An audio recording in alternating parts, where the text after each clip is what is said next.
को साधनावस्था में भले परिचय नहीं मिले, लेकिन सिद्धावस्था में परिचय मिल जाता है कि जो मंदिर में विराजमान वही यहां विराजमान है। अब कोई भेद नहीं रह गया। उपासक को चलते फिरते, उठते बैठते, खाते पीते हर समय जब अपने इष्ट की स्मृति में रहेगा तब इष्टाकार वृत्ति होती है। और इष्टाकार वृत्ति जीव ही हुई तो भूत भविष्य वर्तमान तीनों काल का ज्ञान हो जाता है उसे। क्या हुआ है, क्या हो रहा है, क्या होगा, इष्टाकार वृत्ति होती है। किसका? जगत का नहीं। जगत का चिंतन तो कब छूट गया, अपने इष्ट का। पूर्व में क्या लीलाएं हुई, वर्तमान में क्या हो रही, आगे क्या होने वाली है, ये ज्ञान प्राप्त हो जाता है। जहां कृष्णाकार भगवदाकार इष्टाकार वृत्ति हुई फिर उसके लिए कुछ दुर्लभ नहीं रहता। सब ज्ञान, सब रहस्य, सब प्रेम, साक्षात्कार, सब कुछ, लीला दर्शन, सब। खास बात है इष्टाकार वृत्ति। वो कैसे होती? बोले उठते बैठते, चलते फिरते, खाते पीते, हर समय इष्ट की स्मृति, इष्ट का ध्यान। उपासक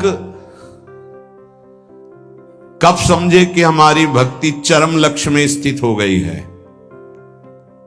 बोले जब केवल प्रेम ही प्रेम की मांग रह जाए, दुख सुख मान अपमान इनकी कोई भान वृत्ति न रह जाए, और केवल प्रेम ही प्रेम, प्रेम में प्रेम की चाह, तब समझे भक्ति का चरम लक्ष्य जागृत हो चुका है। तुम्हें कोई गाली दे, तुम्हारी भाषा में खूब अच्छे से समझते हो, तुम्हें ऐसे दुख ना हो जैसे कोई तुम्हारी विदेशी भाषा में तुम्हें गाली दे, जिस भाषा को नहीं जानते, तो तुम उसके मुंह की तरफ देख करके बस चल दोगे, मुस्कुरा, कुछ बोल रहा है बस। ऐसे तुम्हारी भाषा में तुम्हें गाली दे, मुस्कुरा के चल दो, तो समझो भक्ति का चरम लक्ष्य जागृत हो रहा है। तुम्हारा अपमान हो, तुम्हारी निंदा, उसे बहुत अमृत है। सच्ची कहते हैं, तिरस्कार, अपमान, निंदा ये भगवान की प्राप्ति करा के ही रखती है भक्त को। अनुकूलता, नमस्कार, सम्मान, प्रणाम, भगवान बचावे, ये जहर कभी पीने को ना मिले। अगर ये जहर मिल जाता है तो फिर आगे कदम नहीं बढ़ पाते परमार्थ के। ये देह बुद्धि कब नष्ट होती भक्त की, कि मैं स्त्री हूं, मैं पुरुष हूं। बोले जब भगवत बुद्धि जागृत हो जाती है, सबसे पहली प्यारी चीज है भगवत स्मृति। इतनी याद में खो गया कि देह की स्मृति नहीं रहे, और पूर्ण रूप से देह भाव का त्याग होता है भगवत साक्षात्कार के बाद। महाराज जी, भगवान में प्रेम होना तो बड़ा कठिन है, वो दिखाई तो देते नहीं।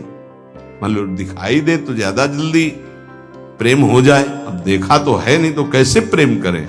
उनके नाम से, उनके नाम में बहुत सामर्थ्य है। उस नाम का निरंतर चिंतन यदि करोगे तो तुम्हारे चित्त के सारे विक्षेप नष्ट हो जाएंगे। श्री कृष्ण को कहा गया है आकर्षणकारी, लेकिन नाम में इतनी सामर्थ्य है कि श्री कृष्ण का आकर्षण कर ले। ये बात अनुभवी महापुरुष ही बोल सकते हैं। श्री कृष्ण का आकर्षण त्रिभुवन को आकर्षित किए, और नाम श्री कृष्ण का आकर्षण कर लेता है। इसलिए बिना देखे भी परम सिद्धि को वो प्राप्त होते हैं जो निरंतर नाम जप करते हैं। महाराज कहते हैं कि कृपावान ही भजन करता है। कृपा तो सब पे है, फिर सब भजन क्यों नहीं करते हैं? सब पर मोरी बराबर दया। महात्मा और भगवान की कृपा सबके ऊपर समान होती है। उत्तर पर जो भगवान या महात्मा की आज्ञा का पालन करता है वही उस कृपा का पात्र बनकर कृपा को रोक पाता है, अन्यथा प्रवाह है, निकल गया। जो महात्मा या भगवान की आज्ञा में स्थित रहकर परिस्थिति के अनुसार ना चलकर उसमें अंतर ना आने दे, परिस्थिति के अनुसार। बोले दुखद परिस्थिति आई, भजन छूट गया, आज्ञा का पालन नहीं हो पा रहा, ऐसा नहीं। सुखद परिस्थिति आई, फूल गए, प्रभु को भूल गए उनकी आज्ञा, ऐसा परिस्थिति के अनुसार नहीं। वो भगवत प्रसाद, वो महापुरुषों का प्रसाद प्राप्त करता है जो उनकी आज्ञा में पूर्णतया स्थित रहता है। ये महात्माओं की निंदा क्यों होती है? बड़े बड़े महात्माओं की ये निंदा क्यों होती है? जब इस कोटि के महापुरुष होते हैं तो उनकी निंदा संसार में के लोग क्यों करते हैं? दो स्वरूप हैं, एक है भक्ति, दूसरी है माया। जब वो भक्ति या ज्ञान के द्वारा सिद्ध होते हैं तो जो माया के सिद्ध होते हैं उनके हृदय में अपने आप द्वेष हो जाता है। माया सिद्ध कामी, क्रोधी, लोभी, मोही, ये देखते हैं जब संतों को तो अपने आप इनके आग पैदा हो जाती है। ये कुछ है ऐसा कि ये माया के पार्षद जो है ये आए देखने के लिए, थर्मामीटर डालने के लिए, पर वो थर्मामीटर भक्तों में होता, मायावियों में तो होता नहीं। भक्ति से जान सकते हो, माया के द्वारा नहीं। तो महापुरुषों की जब प्रभाव और यश का विस्तार होता है तो जो मायावी जन होते हैं, माया के दास होते हैं, उनके हृदय में भयंकर द्रोह पैदा हो जाता है, द्वेष पैदा हो जाता है। इतनी जलन उनको होती है कि वो किसी भी तरह मिटा पाए, बस ये बात होती है, किसी भी तरह मिटा पावे।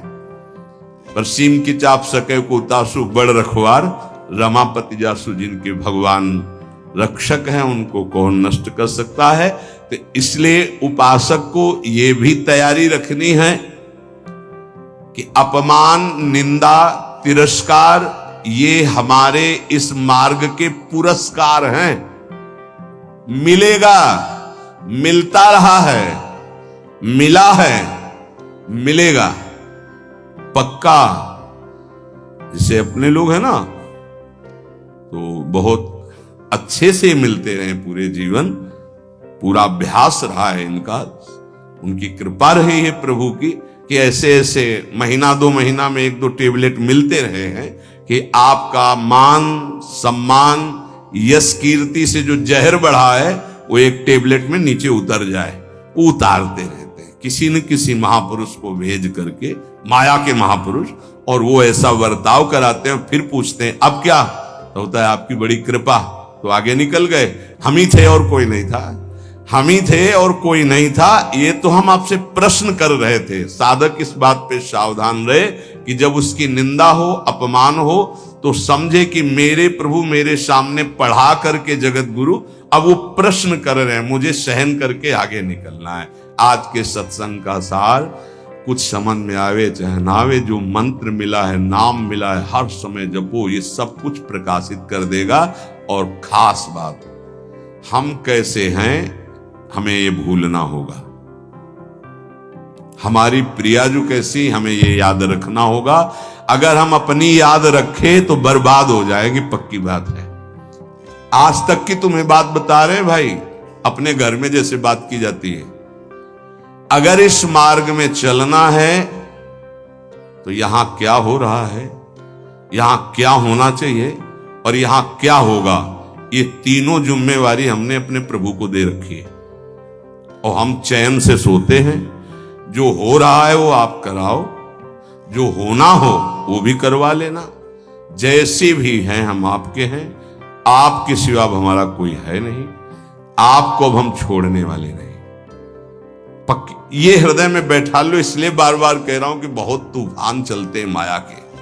कभी दक्षिण वायु, कहीं उत्तर की, कभी पछियाव, कभी पूर्वैया। साधक इधर टटिया लगावे तो उधर उड़ा जा रहा है, उधर लगावे तो उधर उड़ा जा रहा है। बहुत गंभीरता से विचार पूर्वक ये सब निर्णय की बात हम आपको कह रहे हैं। हमको अपनी चिंतन की वृत्ति छोड़नी होगी, तभी आगे बढ़ पाओगे। नहीं, आपको बीच बीच में लगेगा कि परिवर्तन तो हुआ नहीं, ऐसी माया है। ये हम खूब एकांत में विचार करके बोल रहे हैं। इसलिए सबसे प्रार्थना है कि अपने को भूलना होगा इस मार्ग में। अपने भक्ति मार्ग की बात कर रहा हूं। हमारे आराध्य देव का स्वभाव कैसा है, उनका प्रभाव कैसा है, वो कितने करुणा में, ये याद रखना है। और अपने में क्या है ये भूलना पड़ेगा, नहीं तो बार बार आप विक्षेप को प्राप्त होंगे। यहां माया आपको ऐसे विचार देगी, ऐसे आपको दर्शन कराएगी जिससे आराध्य देव का सानिध्य छूट जाए, उनका भरोसा छूट जाए। अब हम जैसे हैं, अगर शरणागति के सत्संग को याद करो आप, तो उसमें यह कहा गया था उपासक जब अपनी चिंता करता है तो शरणागति पे कलंक लगाता है। ठीक है, अब हम क्या कर सकते हैं, हम तो आपकी शरण में हैं। हम जैसे भी हैं, मलिन विचार, अच्छे विचार, आपने हमको वर्ण किया है ना, हम तो आपको वर्ण बाद में किया, पहले आपने हमें वर्ण किया है। वकालत में हम लोग जीत जाएंगे। हमने आपको वर्ण नहीं किया है, हम तो जानते भी नहीं थे आपको। आपने चयन किया पूरे संसार से, अलग अलग बुलाया, कोई हरियाणा से आया, कोई पंजाब से आया, कोई उत्तर प्रदेश से, कोई तो पकड़ के मंगाया ला अपने अपने भाव द्वारा घसीटा। जब उन्होंने चयन कर लिया है तो क्या देख के चयन किया है? हमें कोई विशेषता थोड़ी देखी है, हमें अधमता देख के चयन किया। ये बेचारा साधन करके भगवत प्राप्ति नहीं कर पाएगा। अब हमको साधन से क्या मतलब है? तो किससे मतलब है? जिन्होंने हमको पकड़ा, हमको उनसे मतलब। उनका स्वभाव कैसा, उनका प्रभाव कैसा, हमारी बात मान लेना। हम हंसते हंसते वो बात करें जिससे आप निहाल हो जाओगे। अपने को देखोगे कदम लड़खड़ा जाएंगे, उनकी तरफ देखोगे भाग पड़ोगे। अपने देखने से कभी कल्याण नहीं होगा, उनकी तरफ देखने से ही कल्याण होगा। अपने देखने से बहुत दुखी हो जाते हैं, उनकी तरफ देखते हैं तो बहुत सुखी हो जाते हैं। हमें सुखी होना है, हमें आनंदित होना है, हमें अपनी तरफ नहीं देखना। हम नहीं संभल पाएंगे, नहीं सुधर पाएंगे। कब तक? जब तक उनकी तरफ नहीं देखेंगे। हम अपने को देखकर पावरहीन होते हैं, उनको देख करके हमारे अंदर पावर आती है। जब भरत जी अपनी तरफ सोचते हैं तो कदम लड़खड़ाने लगते हैं, जब सियाराम जी की तरफ सोचते हैं तो उत्साह संपन्न होकर चलते हैं। तो हम अपनी प्रियाजू की तरफ देखें। जैसी परिस्थिति रोज कट रहा है, रोज की रोज आयु क्षीण हो रही है, मृत्यु के नजदीक जा रहे हैं। हमारे पास राधा नाम धन है, हमें दुर्गति की कोई परवाह नहीं है। हिसाब नहीं कर पाएगा कोई त्रिभुवन में इतना माल हमारे पास है। बोले आपके पास है क्योंकि आप भजन करते रहे। हम एक नाम की बात कर रहे हैं, एक बार तो सुनी लिया ना भी राधा, भले ना बोला हो तो इसका भी हिसाब नहीं, क्योंकि गावत श्रवणम सुनत सुखाकर विश्व दुरित दवनी। बोलने वाला और सुनने वाला बराबर फल का अधिकारी होता है। खूब नाम जप करो, मंत्र जप करो, जैसे भी हैं। इससे बुरी स्थिति में हमको पकड़ा गया है, इससे बुरी स्थिति में हमको चयन किया गया है। आज तो हम घेरे के अंदर नहाए धोए बैठे हैं, कल तो कीचड़ में खेल रहे थे तब हाथ मिलाया। जब हम कीचड़ में खेल रहे थे तब हाथ मिलाया, अब तो नवा धोवा के बैठाल दिया तो अब क्यों छोड़ देंगे? और छोड़ दें ऐसी उनमें ताकत नहीं। उन्होंने आज तक जिसे पकड़ा है इतिहास साक्षी छोड़ा नहीं, तो हमें क्यों छोड़ देंगे? आप समर्थ हो, हम आपको छोड़ सकते हैं, लेकिन आप हमें नहीं छोड़। ये विश्वास है। तोय मोय परी होड़, मोह सोना बिगाड़न को तो सोना। ए भाई, हम ये इसलिए बहुत दैन्य होके बोल रहे कि माया हाथ छुड़वा के तुम्हें अपनी तरफ, अपने पाले में न घसीट पावे। देखो तुम बुरे हो, तुम जैसे हो, हमारी श्री जी की हो, पक्का श्री जी मिलेंगी। हम सब उसी पंक्ति में खड़े हैं। सही कह रहे हैं, वो पकड़े हैं इसलिए हम खड़े हैं। नहीं ऐसी हवा चल रही कि ना खड़े रहे, आपकी दृष्टि में भी नहीं आएंगे, ऐसे पड़े हो जाएंगे, ऐसे गिर जाएंगे। वो पकड़े हैं, गुरुदेव पकड़े हैं, श्री जी पकड़े हैं। ये जब हमको पकड़े तो आपको भी पकड़े। आपको नहीं लग रहा कि वो पकड़े, तो इतना मान लो हम आपको पकड़े। ऐसे ऐसे नहीं, बहुत जोर की पकड़ है। वो हमको पकड़े और ऐसे पकड़े तो पूरी लाइन बच जाएगी, माया उड़ा नहीं पाएगी। अकेले पड़ जाओगे तो उड़ा ले जाएगी। एक दूसरे को पकड़े हुए हम सब श्री जी के पास चलते। अब देखो, इस जन्म में सौदा बीच में मत करो यार। श्री जी चाहिए, इस जन्म में प्रभु चाहिए, इस जन्म में हमें अब माया से मुक्त होना है। थोड़ा तो उत्साह बनाओ, शरीर तो छूटना ही है, ये छोड़ के जाना ही है। उत्साह बना लोगे तो धनी होके चलोगे धनी के पास, नहीं फिर आएंगे यमराज के दूत तो मार डंडो ले जाएंगे बेमतलब गलत दिशा में। इसलिए हमारा कोई अन्य योनि न मिले, अगर हमें जन्म मिले तो मनुष्य जन्म मिले और भगवान की आराधना करूं, आराधना करके पुनः उनको प्राप्त करूं। वैसे तो इसी जन्म में मिल जाए बहुत अच्छा है, इसलिए नाम न छूटने पावे। ए भाई, राधा राधा राधा राधा राधा।